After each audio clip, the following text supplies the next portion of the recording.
everyone, today I want to talk with you about articles. Let's get started. Article an is an equivalent to one, and we use it only with singular and uncountable nouns when we first time mention a thing or a person. For example, he's a boy, she's a girl.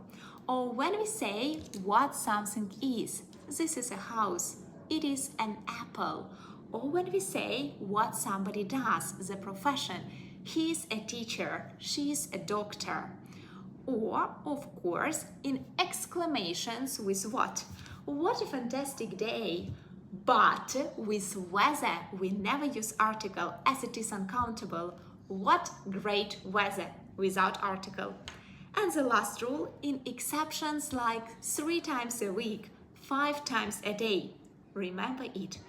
Article the. It is equivalent to these. We can use it with plural and singular, but only meaning something concrete.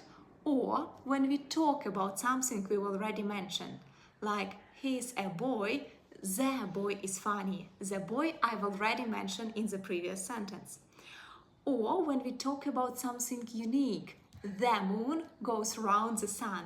We have only one moon and only one sun. When it's clear what we are referring to, open the window, close the door. Also with places in the town like cinema or theater, library, public places. He goes to the library. And of course with superlatives, the best, the nicest, the worst. But in some cases we use no articles at all. They are when we talk about something in general with plural and uncountable nouns.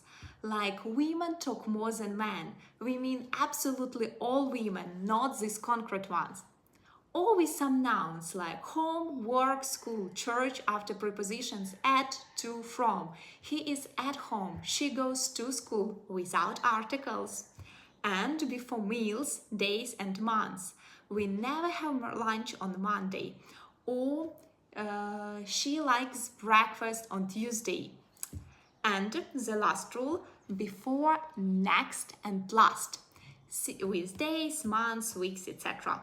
See you next Monday. They met last Tuesday without any articles. So, if you like this video, don't forget to leave your heart for me, subscribe, and see you in our next episode.